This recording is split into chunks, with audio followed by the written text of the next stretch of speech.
আসসালামু আলাইকুম everyone, good morning. এখন সময় হচ্ছে সকাল 6টা বেজে 32 মিনিট। আর এখন সবার নতুন প্যারা উঠছে, সেটা হচ্ছে তারা নাকি পরোটা খেতে যাবে। সেটা বলে পেঁচ পরোটা আছে একটা নরুন বাজারে, আমাদের গাজীপুরে নরুন বাজার বলে যেটাকে, ওই জায়গায় বলে পেঁচ পরোটার নামে একটা পরোটা আছে।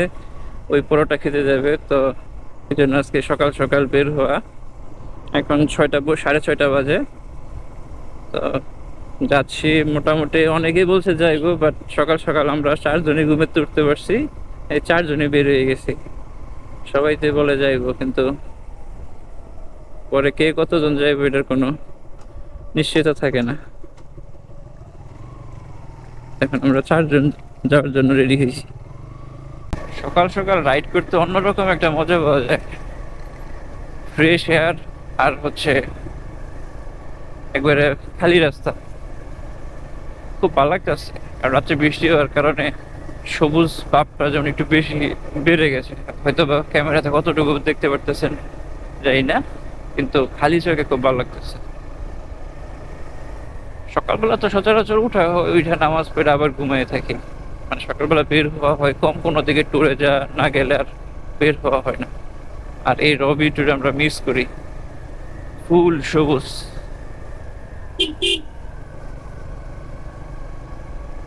গ্রামে থাকার এই একটাই মজা, মানে প্রকৃতির একবার কাছে চলে যেতে পারবেন, প্রকৃতির মানে সৌন্দর্যটা আপনি উপভোগ করতে পারবেন। এই হচ্ছে সেই পেঁচ পরোটা, যেটা আমার দেখে কখনো পেঁচ পরোটা মনে হয়, এটাকে মনে হলো থাপড়ানো পরোটা, কারণ যে পরিমাণ থাপড়াইয়া এটা অত্যাচার করে বানানো হয়েছে, এটাকে আমার কোনোভাবে পেঁচ পরোটা মনে হয় না, এটাকে আমি থাপড়ানো পরোটা নাম দিয়েছি। তো এই হচ্ছে সেই পরোটাটা।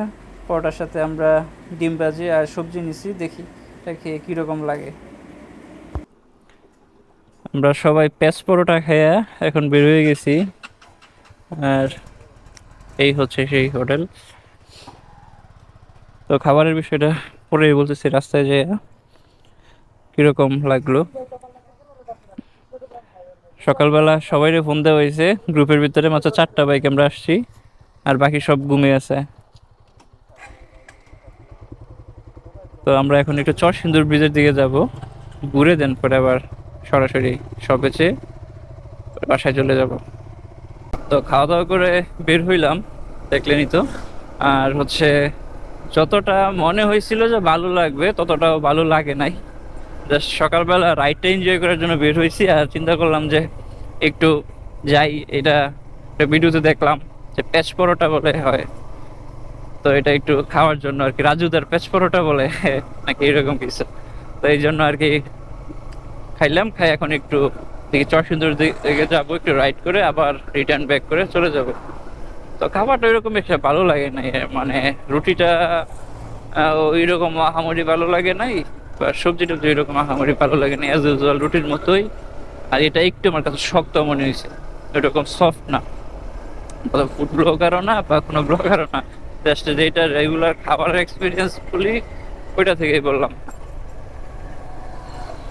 এই হচ্ছে, আসলে ট্রাই করে যাইতে পারেন দিল্লি কা লাড্ডুর মতো, খাইলেও অবস্থা পাবেন, না খাইলেও অবস্থা পাবেন। এই এটা হচ্ছে পলাশ নরসিংদী যে চরসিন্দুর ব্রিজের যে রাস্তাটা, এত পরিমাণ এই রাস্তাতে আসা হয়েছে যখন কলেজে ছিলাম।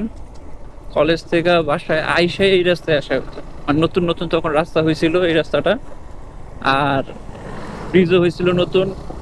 মানে কলেজ থেকে আইসা প্রত্যেক দিন এই রাস্তাতে আসা হয়েছে ঘুরার জন্য। সকালবেলা একটা চিল রাইডের জন্য বের হয়েছি, ফিল নেওয়ার জন্য।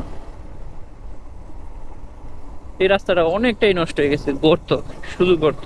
ওদিনটা রাত্রে সিলেট থেকে আসার সময়, মানে সরি শ্রীমঙ্গল থেকে আসার সময়, তো কত গর্ত পড়ছি অন্ধকারের ভিতর, বলার বাইরে।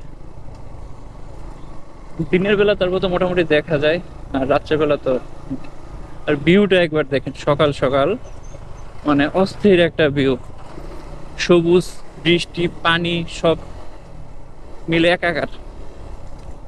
এই হচ্ছে ব্রিজ, মোটামুটি গাজীপুর আর নরসিংদীর যে সংযোগ ব্রিজ, সেটা হচ্ছে সেই চরসিন্দুর ব্রিজ। ব্রিজটা খুবই সুন্দর, মোটামুটি এই আমাদের এই গাজীপুর এরিয়ার জন্য সবচাইতে সুন্দর আর বড় একটা ব্রিজ হচ্ছে এই চরসিন্দুর ব্রিজ। অসম্ভব সুন্দর একটা ব্রিজ। আগে মানে আমার এইখান থেকে প্রায় কত কিলো হবে, 30 কিলো বা 25 কিলো বাসা, আমার বাসা থেকে। কিন্তু এরপরও এই জায়গায় আসতাম, রেগুলারই আসতাম। তো বাইক নিয়ে ঘুরতে বেরোলে কিলোমিটার ডাজেন্ট ম্যাটার, স্যাটিসফ্যাকশন হচ্ছে ম্যাটার। আর এই হচ্ছে এখন তো পড়া মৌসুম, পুরা পানিতে পড়া। আর এই হচ্ছে ব্রিজটার তো সৌন্দর্য আপনারা দেখতেই পারতেছেন, খুবই সুন্দর একটা ব্রিজ, এই চরসিন্দুর ব্রিজ।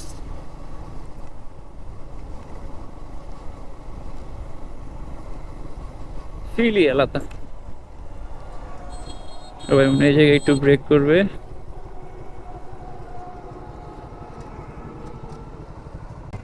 আজকে অনেকদিন পর চরসিন্দুর ব্রিজে আসছিলাম, যার জন্য অনেকক্ষণই সময় দিলাম, কারণ সকাল সকাল আসছি, হাতে সময় ছিল। এখন মেবি প্রায় 8:30টার মতো বাজে।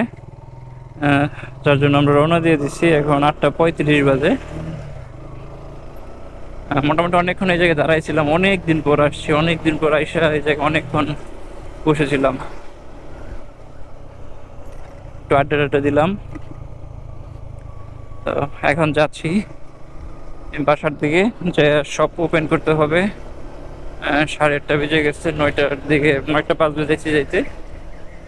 যে শপটা ওপেন করে, আজকে তো শুক্রবার, তো জুম্মার নামাজের জন্য আবার আগে আগে বন্ধ করে ফেলতে হবে। একটু চাটা খেয়ে দেন এক টানে রওনা দিয়ে চলে যাবো। আর আজকে এই পর্যন্তই, সবাই ভালো থাকবেন, সুস্থ থাকবেন। আর আমার চ্যানেলটাকে সাবস্ক্রাইব করে দিবেন, ফেসবুক পেজটাকে ফলো করে দিবেন আমার নতুন নতুন ভিডিওগুলো পাওয়ার জন্য। মোটামুটি আপনাদের ভালো কিছুই দিব ইনশাল্লাহ। সবাই ভালো থাকবেন, সুস্থ থাকবেন। আসসালামু আলাইকুম।